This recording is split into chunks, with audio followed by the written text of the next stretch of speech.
Deki Ukrabasi ano sheng, Masa Pemba ano sheng, Begadoti ano sheng, Natampum fui ala. Ziek zijn is geen keuze. Kiezen voor goede zorg is dat wel. Huisartsenspoedpost Suriname heeft een samenwerking met alle verzekeraars en is er voor al uw zorgvragen. Spoedzorg leveren is onze passie. Voor u zorgen is onze nobele plicht. De huisartsenpost is er voor huisartsenspoedzorg in de avond, weekend en nachttijden. Ons medisch team is op alles voorbereid en staat iedere dag vanaf 12 uur in de middag tot de volgende ochtend 7 uur voor u klaar. In het weekend zijn wij 24 uur geopend. Wij hebben een hart voor de spoedzorg en zetten ons dagelijks in voor u. Ons team is er om uw verblijf bij ons zo prettig en aangenaam mogelijk te maken. Door te bellen met ons gratis telefoonnummer 124 kunnen onze artsen de urgentie inschatten en uw komst voorbereiden. Huisartsenspoedpost Suriname. Uw zorg is onze zorg.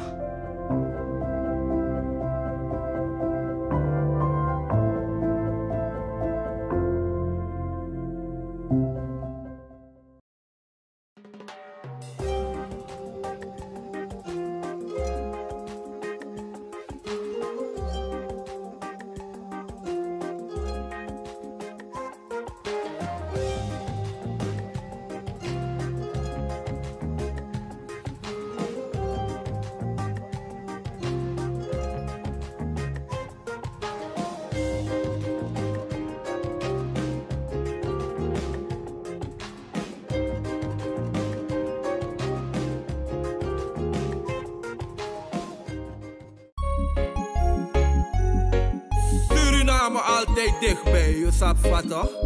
In Meati, Srana.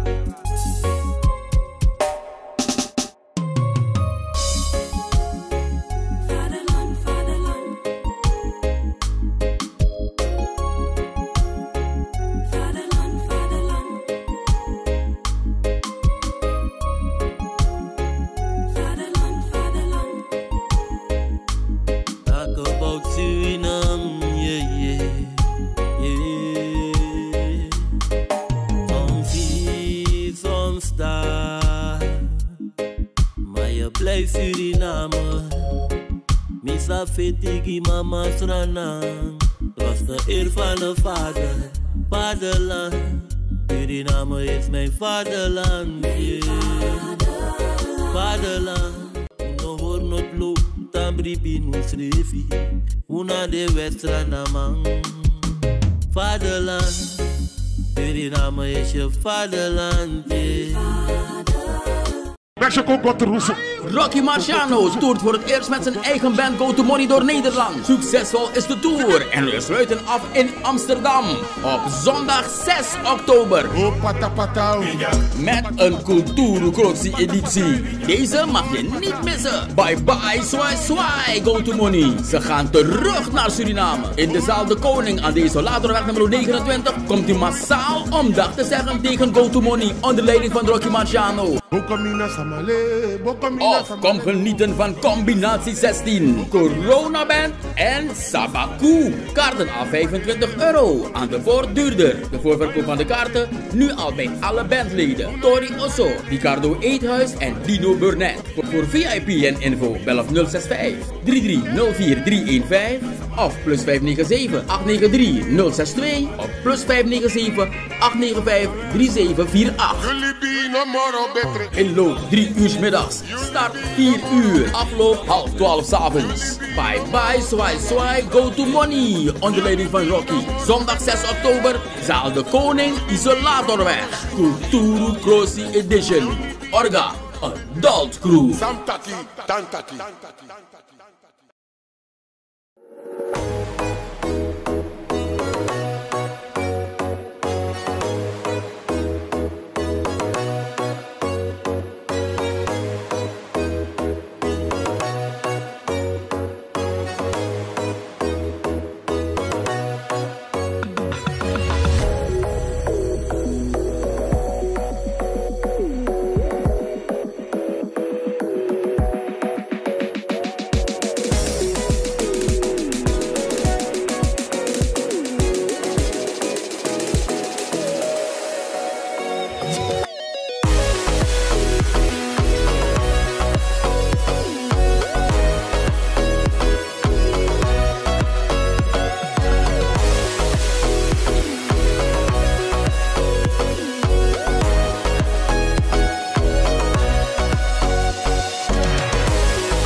Deze leuke boeken kan je bestellen bij boekenbestellen.nl.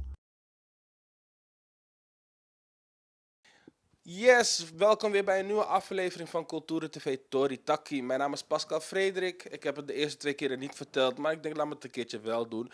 En ik heb speciaal mooi aan vandaag, want we hebben hoog bezoek. We hebben een boekoeman hier vandaag bij ons in de studio.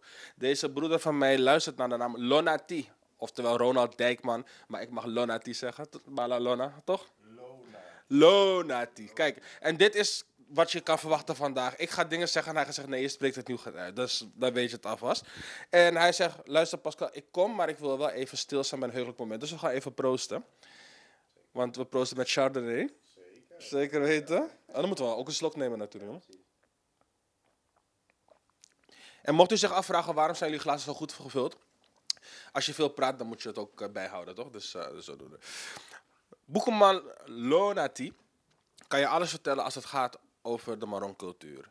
Hij is belezen en hij gaat ons vandaag ook meenemen in wat is nou eigenlijk dat ding van ons, dat ding van de Marons. En alles wat ter sprake gaat komen gaat interessant zijn. Ik heb deze man al meerdere keren mogen interviewen. Het verveelt nooit en elke keer leer ik weer nieuwe dingen. Dus ik ga zeggen, welkom bij Cultura TV. Dankjewel, Pascal. Ik wil eigenlijk zeggen Faigo, maar ik durf bijna niet meer. Faigo is goed. Faigo. Ja. Boom, boom, boom, boom. We maken boom. Oké. En je hebt me gezegd van, hey, ik wil het vandaag over één specifiek onderwerp hebben. Ja. Nee, waar ik het over wil hebben is de institutie van de term Busikonde. Wie de Maron wil snappen, wie wil begrijpen wie de Maron is, kan niet anders dan teruggaan naar de basis. En wat bedoel ik daarmee? Dan moet je gaan snappen de rechtvaardiging van de transatlantische slavenhandel. Die is rechtvaardig. Het is een ongekende mensenhandel geweest. Meest omvangrijke mensenhandel geweest. Wie een slaatje kon slaan, die heeft het gedaan. Dus ook zwarten hebben zwarten verkocht. Hè? Dat terzijde. Als je de Maron wil snappen, nogmaals, als je de Marons wil snappen, wil je weten wie de Marons zijn, dan kan het niet anders dan terug te gaan naar de rechtvaardiging van dus die slavenhandel, die mensenhandel. Wat is er gebeurd? Ik wil het speciaal hebben vandaag over het woord neger. Als je kijkt naar dit woord, dan wil ik me beperken tot een academicus, een Amerikaanse academicus, namelijk James Strong. Hij was niet alleen academicus, hij was ook theoloog, maar ook professor en een lexicograaf. Binnen de lexicografie gaat het om woordinformatie. En als je praat over woordinformatie, dan praat je over, wat is de uitspraak van een woord? Wat is de betekenis van een woord? Hoe gebruik je hem? En hoe wordt die gespeld? Dus binnen de lexicografie wordt vooral gekeken naar hoe kan je woordinformatie toegankelijk maken. Weet je, dat de gebruiker dat makkelijk kan gebruiken. Dit woord, het woord nigger, heeft James Strong 1 keer gevonden. Want wat hij gedaan heeft, hij heeft de King James versie van de Bijbel, alle Hebreeuwse woorden en alle Griekse woorden heeft hij genummerd. Dit woord nigger komt 1 keer voor in het Nieuwe Testament. En dat is in Handelingen 13 vers 1. Wanneer er gesproken wordt over Barnabas en Paulus, die worden uitgezonden. Ze komen te Antiochië en daar wordt ook de naam van Simeon genoemd, de profeet Simeon. Simeon werd genoemd nigger. Nou, als je dit woord neemt, dit woord betekent zwart. Het heeft een Latijnse oorsprong. Zwart. Directe link met de kleur zwart. Als je het hebt over de rechtvaardiging van de slavenhandel, is precies dit de kern. Precies dit is de kern. Ik ga het uitleggen. Zelfstandige naamwoord is neger, nigger. Het werkwoord is niet negeren, want de nadruk wordt anders gelegd. Het werkwoord van neger is negeren, niet negeren. Wat doe je als je iemand negeert. We gaan het woord blijven gebruiken. Negeert. Wat doe je als je iemand negeert? Je behandelt diegene als een neger. En hoe behandel je iemand als een neger? Door diegene links te laten liggen. Door diegene niet te zien. Door diegene niet te tellen. Door diegene zijn of haar bestaan als mens te ontkennen. Dat is het woord negeren. De nadruk wordt anders gelegd. Maar dit is de essentie.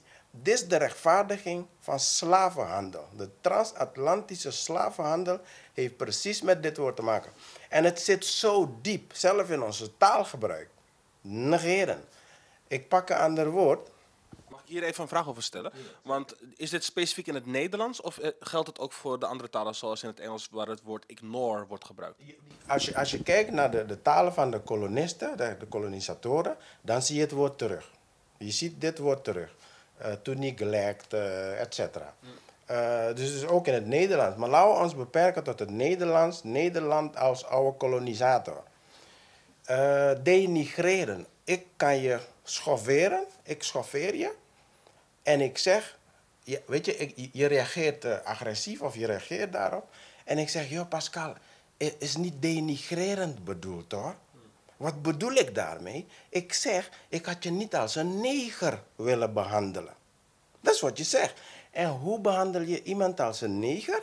Door diegene te ontkennen, zijn bestaan te ontkennen. Dus de strijd van de Marrons, dat was dus een strijd tegen dit negeren. Tegen het negeren. Uiteraard. Als je kijkt, dan snap je dat door het negeren, door het ontnemen van de menselijkheid van de zwarten, heeft dus de kolonisator de kans gevonden om de mensen als vracht te vervoeren. Vracht transatlantisch vervoerd naar de Amerika's. We beperken ons tot Suriname. Nou had je een groep mensen die zeggen, nee, we zijn in vrijheid geboren. Dus, dit leven willen wij niet. Dit negeren willen wij niet. Nee, wij gaan voor onze vrijheid kiezen. Vandaar dus, Pascal, als je met mij in gesprek bent, wil ik niet het woord vluchten. Als je de Marrons bespreekt in mijn nabijheid, gebruik alsjeblieft niet het woord vluchten. Waarom niet? Want ze zijn niet gevlucht. Dat is een bepaalde portrettering weer. Ze hebben een hele bewuste keuze gemaakt tussen een mensonterend leven op de plantage en leven in vrijheid. Dit moet ik niet vergeten te zeggen. Kijk, het zit zo diep, het zit in onze cultuur, het zit in onze taal. Wanneer wij in het Nederlands figuurlijk illegaliteit willen benadrukken, of clandestine, hè, wat zeggen wij?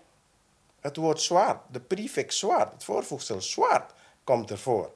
Zwarte bladzijde. Zwart rijden, zwarte bladzijde, zwart werken, zwart geld, zwarte pomp, noem het maar op. Dus zwart, Zwarte Piet immers ook, want Zwarte Piet in de middeleeuwen was dat een ander woord voor de duivel. Dus we demoniseren de kleur zwart.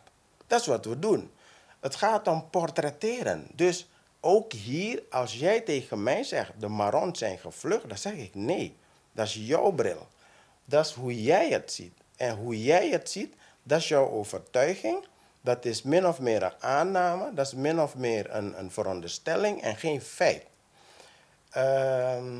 Dus wat er nu gebeurt, deze informatie, dat is iets dieper dan de gesprekken die we maar wel heel waardevol. Ja, zeker. Wat hier gebeurt, er kunnen twee dingen gebeuren. Mensen krijgen nieuwe informatie en die denken, joh, ik neem het aan. Nee, er kunnen 3 dingen gebeuren. Eigenlijk wat ik ben geen psycholoog, wat men in de psychologie noemt cognitieve dissonantie. Hè? Want op een gegeven moment krijg je met 2 uiteinden te maken. Dat is 1, jouw overtuiging. En 2, de keiharde feiten. Dus die geruststellende leugens, dat is de overtuiging die wij om wat voor reden dan ook op nahouden, versus de keiharde feiten. Nu komen keiharde feiten op tafel, als in de Maron gezien vanuit de bril van de Marons. Dan hebben de kijkers en luisteraars 3 keuzes. Wat gebeurt er bij cognitieve dissonantie? 1. Je blijft vasthouden aan je, aan je gedachten, aan wat je hebt, aan je leugens. In dit geval dan. Ja, 2. Je past je gedrag aan. Je gedrag dat je had op basis van die leugens. Of 3. Als mensen dat niet willen doen, wat doen ze dan? Ze gaan dus de leugens en het gedrag accepteren. Blijven accepteren. Dus wat ik met dit heel verhaal heb willen vertellen, is eigenlijk een stukje herhaling. Als je wil weten over de Maron wil begrijpen, dan moet je even terug naar die rechtvaardiging van de transatlantische slaafhandel. En dat heeft allemaal te maken met de ontmenselijking, van de dehumanisering van het zwarte ras. Ik ga nu een koppeling maken met de institutie Boussy Condé. Boussy Condé, laten we het woordje Condé. Ik mag trouwens nog 1 vraag tussendoor stellen, want ik wil iets meer weten over dat vluchten. Heeft het misschien ook te maken met, om te vluchten moet je ervan uitgaan dat iemand in gevangenschap is geweest? Ik zou juist niet het woord vluchten gebruiken. Maar hoe kunnen we hem plat slaan? Want deze mensen hebben altijd in vrijheid geleefd. En om die reden dus is vluchten al een verkeerde connotatie, toch? Ja, 100%. Kijk, het is vanuit de bril die het bekijkt. Wij Marons zijn niet gevlucht. Dat is een heel ander verhaal, hè? Wat ik nu ga vertellen, dan vluchten. We hebben een hele duidelijke keuze gemaakt. Het was een keus. Leven onder erbarmelijke omstandigheden, wrede omstandigheden, dehumaniserende omstandigheden versus leven in vrijheid. En we hebben voor het laatste gekozen. Het woord Maron, en nu gaan we toch even dieper op je vraagstelling. Het woord Maron immers is te herleiden, als je kijkt naar de herkomst van het woord, is het een klassieke Maron-taal. Dat is het Luango. Dankzij heer André Pakossi is dit zo bekend. Het klassieke Maron-taal Luango heeft een woord, een specifiek woord. En dat woord heet Magbon. M-A-G-B-O-N. En let op. Magbon, let op. Magbon betekent een moeilijk te bereiken, maar niet alleen een moeilijk te bereiken, maar ook een moeilijk te verlaten plek. Dit is de essentie van de Maron. Kijk maar waar ze hun nederzettingen gebouwd hebben. Terugkomend op vluchten, het is een strategie geweest. Nee, ze zijn niet gevlucht. Ze hebben een hele duidelijke keuze gemaakt. Denk aan militairen, denk aan tactiek, denk aan strategie. Ze trekken zich terug. Terug waarheen? Terug in hun magbon. In hun toevluchtsoorden. In hun schuilplaatsen.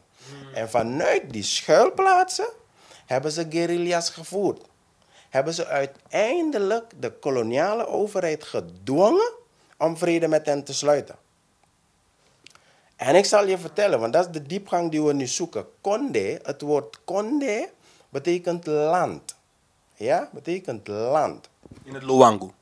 Nee, nu in Okanishi, in de Maron-taal. Condé of Condé. Land. De term Boussy Condé was niet in gebruik voor het vredesverdrag van 1760. Als ik heb over het vredesverdrag van 1760, dan heb ik het over het verdrag dat de koloniale overheid, de Nederlandse koloniale overheid, gesloten heeft met de Marons, de Okanishi Marons. Voor dit verdrag waren er andere verdragen. Na dit verdrag waren er andere verdragen. Maar dit verdrag dient als voorbeeld. Waarom? Omdat het een verdrag is dat stand hield. Hij hield stand. Het waren onderhandelingen van gelijkwaardigheid. Waarom hebben de andere verdragen geen stand gehouden, omdat de kolonisatoren of de kolonisator, oude kolonisator, steeds weer in het verdrag een clausule of een artikel proberen te proppen. Dat is namelijk een uitleveringsverdrag. En we hebben steeds weer, onze voorouders hebben steeds weer nee gezegd. Nee, als mensen van de plantages komen, gaan wij ze echt niet uitleveren. Dat gaan we niet doen. Dus die verdragen zijn steeds weer gesneuveld op dit stuk. Het verdrag van 1760 staat als voorbeeld. En als we dat zeggen, want je hebt nuanceverschillen hè, bij de 6 Maronvolken. Je hebt er 6, de Aluku of de Boni, de Quinti, de Matawai, de Pamaka, de Okanisi en de Samaka. Je hebt er 6. Er zijn nuanceverschillen.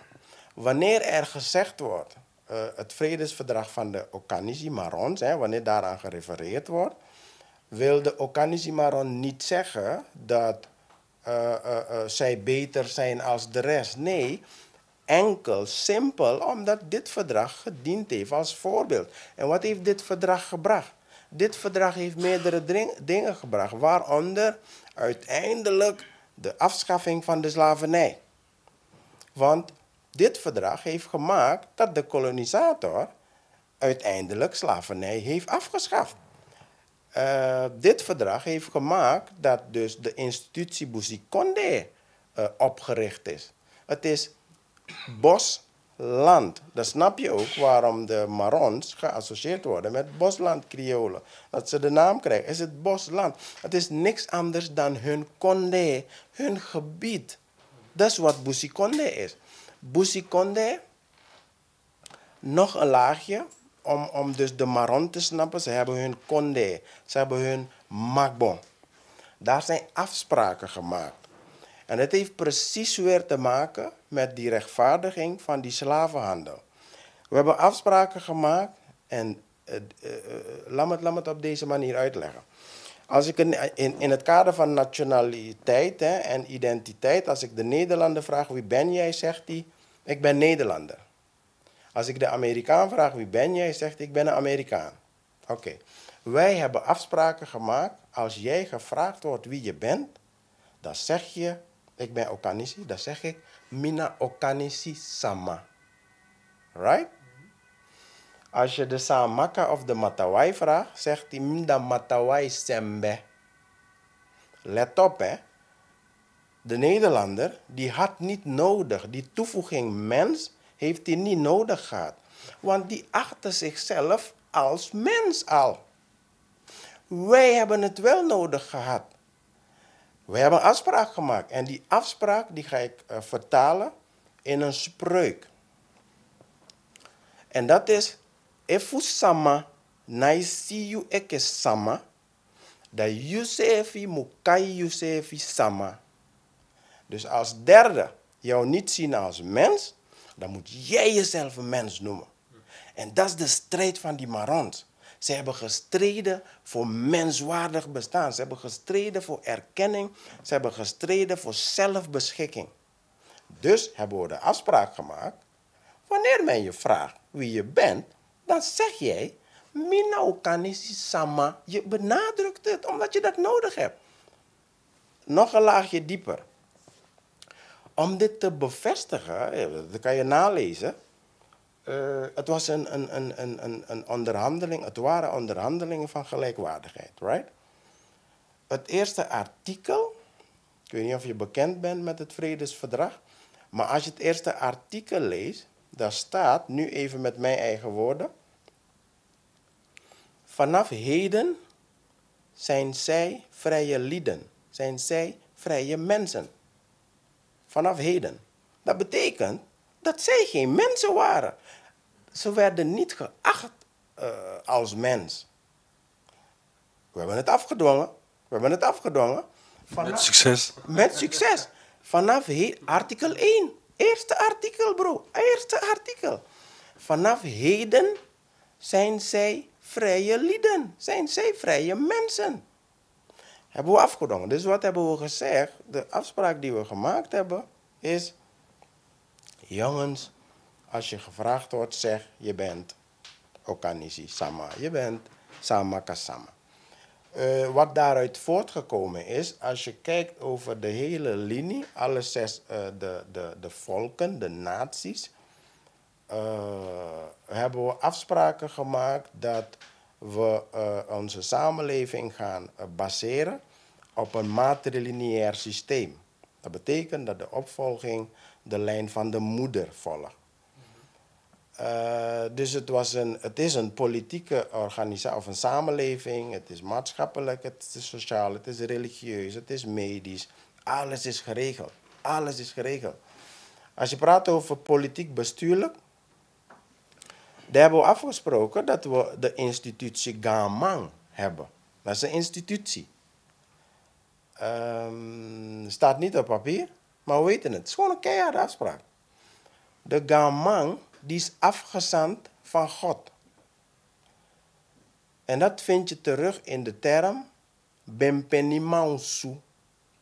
Bempenimansu, dat is de grote vleugel waar iedereen en alles onder valt. De Gamang is niet alleen een Gamang van zijn onderdanen, dus de mensen, maar ook van de dieren, ook van de planten, ook van de natuur, ook van de jejes. Dus dat is een afspraak, een keiharde afspraak. En de institutie Gamang, die is omringd door de lo. Ik moet het even uitleggen. Nasi, als je de nazaten van de tot slaafgemaakte Afrikanen in Suriname wil verdelen, en dan wel taalkundig, heb je 2 taalgroepen. Je hebt de Afro-Engelse taalgroep, daar zit het Sranantongen ook onder. Waka, to walk, Sribi, to sleep.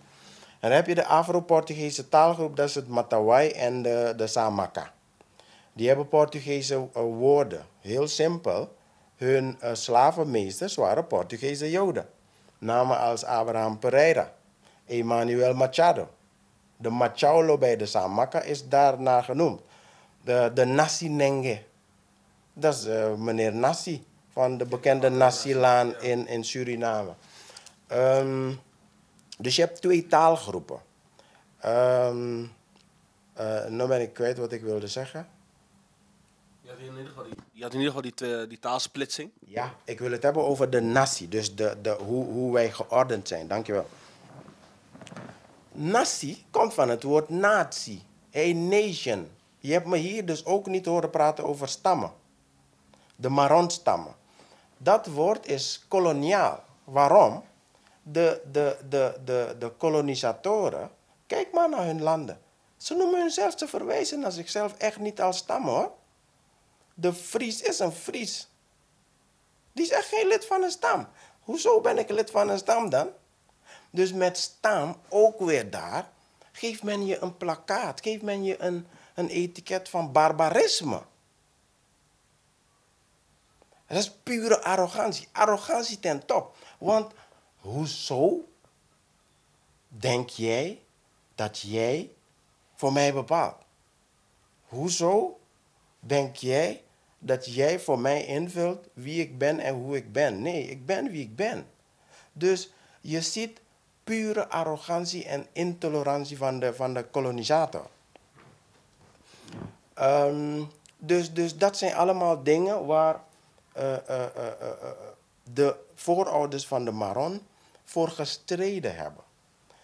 Ze hebben dus een institutie opgericht, dat is Busikonde, met alles erop en eraan. En waar kunnen mensen meer over dat instituut vinden als ze hier meer over willen weten? Ja, bij mij bijvoorbeeld. Nee, maar weet je, dit had ik aan de voorkant moeten zeggen, Pascal. Kijk, ik ben geen wetenschapper, pretendeer ik ook niet te zijn. Want zo gauw als ik hier wegga, weet je, jullie gaan online. En dan ben ik weer de wetenschapper zitten uithangen. Nee, dus ik ben geen wetenschapper. Pretendeer ik ook niet te zijn. Wil ik ook niet zijn. Ik hou van mijn cultuur. Ik hou van mijn geschiedenis. En that's it. Dat is ook wat Boekeman betekent, toch? Dat je belezen bent. Ja, maar betekent meer schriftgeleerde. Als in schriftgeleerde van het Afaka-schrift. Dat is een ander onderwerp. Volgens mij hebben we geen tijd daarvoor. We hebben nog een paar minuten. Een paar minuten. Wil je meer weten over het afvakkenschrift? Als je ons wil vertellen, want je bent... Laten we die laten voor een andere uitzending. Je had het over waar kunnen mensen hierover lezen. Je had het over Bouzikon, vandaar. Ik denk van, omdat ik ook wist dat we nog maar een paar minuten hadden. Ja. Want ik weet dat je hier volgens mij... de geschiedenis gaat zoveel 100 jaar terug. Dat kan je niet in een paar minuten vertellen. Nee, zeker niet. Maar ik wil toch even terugkomen. Dit had ik aan het begin moeten doen. Kijk, alles wat je hier gehoord hebt, Pascal, dat is een disclaimer dan, hè. Is niet mijn kennis. Ik bedoel, ik wil niet eens het woord blanco gebruiken. Ik ben redelijk neutraal in deze wereld gekomen. Kennis doe je op. Kennis neem je tot je. Er zijn een aantal bronnen. Je hebt geschreven bronnen en ongeschreven bronnen, niet geschreven bronnen. En dat is de basis van dus onze traditie. Wij doen orale overleveringen. Dus ode aan mijn groottante Bea Pinas, de grootoom van mijn vrouw Johannes Dionisi, mijn grotere broer en sparringspartner André Moses. Dat zijn allemaal informanten. Mensen met wie ik spreek en van wie ik informatie krijg. Mind you, dat wil ik even erbij zeggen, is ook een bepaalde manier van denken. We zijn getraind om bepaalde bronnen niet te gebruiken. Dat is een westerse visie. Oom Johannes Dionisi heb ik net genoemd. Zijn vader heeft Gamang Osese gekend. Wat ik hiermee wil zeggen, deze Gamang die ik net noem, is niet de huidige Gamang. Dat is generaties terug. En als zijn vader in de overdracht tegen hem zegt, Bia, want hij kijkt vol verwondering naar zijn vader, hè, die heel veel informatie heeft, was een lopende encyclopedie. En zijn vader hem zegt, Bia, dat zou je wat doorletten. Dat hij zegt, we zijn niet eens op de helft van die kennis. En Pascal, je praat met die man en serieus, noem een woord, toponiemen, oroniemen, waterwegen in Suriname. Die man weet het te vertellen. Dus dat zijn informanten, dat zijn ongeschreven bronnen, ode aan die mensen. Maar je hebt ook geschreven bronnen. En die geschreven bronnen kan je verdelen in twee. Je hebt de niet-Marons die geschreven hebben. Sylvia de Groot, Bononto van Velsen, meneer Van Lier, Ben Scholtens, Sally en Richard Price. Zijn allemaal niet-Marons die geschreven hebben. En wat je merkt, prima dat er geschreven is, want de Marons die kennen geen schrijfcultuur en geen leescultuur. Dus wat voor en over de Marons geschreven is niet altijd even zuiver. Want het wordt extern geschreven, vanuit buiten. Nou zie je mannen als heer André Pacossi, die van binnenuit schrijft. André Moses, die van binnenuit schrijft. Richenne Libretto, meneer Franszoon, Julien de Wit en meneer Kensley Vrede, die vanuit binnen schrijven. Ik zit hier en ik praat vanuit binnen. Hè? Want er worden hier dingen gezegd die de buitenstaander niet kan weten. Dus wat ik allemaal gezegd heb net, ere aan wie ere toekomt, is niet mijn kennis. Die heb ik opgedaan. Dus ik wil bij deze waardering spreken voor de mensen die jarenlang zich hebben ingezet en geschreven hebben. En ook de mensen uiteraard die mij van die kennis voorzien. Dus die wilde ik nog even... Misschien mooi als je die laatste nog even herhaalt terwijl je in de camera kijkt, want ik vond het wel een mooie. Wat zei ik nou? De waardering en dank. Oh nee, ik wil waardering uitspreken voor de mensen die jarenlang zich hebben ingezet om de Maron-geschiedenis op papier te zetten. Want daar heb ik onder andere voordeel aan. Niet alleen ik, je hebt heel veel lezers. Dus ode, waardering aan de mensen die, dus extern, dus niet Marons, maar ook Marons, die zich jarenlang hebben ingezet om de Maron-geschiedenis en cultuur te archiveren. Heel mooi gesproken. Ik vond het heel inspirerend om naast je te zitten en je te zien gaan. Dankjewel, wederom voor een nieuw hoofdstuk in ook mijn persoonlijke reis als het gaat om kennis over Maron en Maron geschiedenis. Ik sta elke keer weer versteld van Buko Maron Lonate. Mag je zeggen Mibala? Mibala. Bala. Ik zei, hij gaat me corrigeren. Nee, ik wil je ook les geven als je wil. Dat is goed, ik kom bij je in de Oké, nee, cool. Deal. Ja. Als je ook meer wil leren, laat het vooral weten bij de comments bijvoorbeeld onder deze aflevering. Want we hebben Letitia gezegd, ze moet elke maand terugkomen. Misschien willen jullie hetzelfde ook van Boekelman Lonati. Lona. Oké, ik ga ophouden. Rora Dijkman. Dankjewel. En u ook weer bedankt voor het kijken. Het was een hele leerzame aflevering over de geschiedenis van Maron. En ik wil jullie bij deze ook alvast een hele mooie, hoe noem je, Marondé, toch? Marondé noem je het. Of daarvan? Maron. Een hele mooie gezegende Marondé toewensen. En be proud, you deserve it. Tot de volgende keer bij Cultura TV.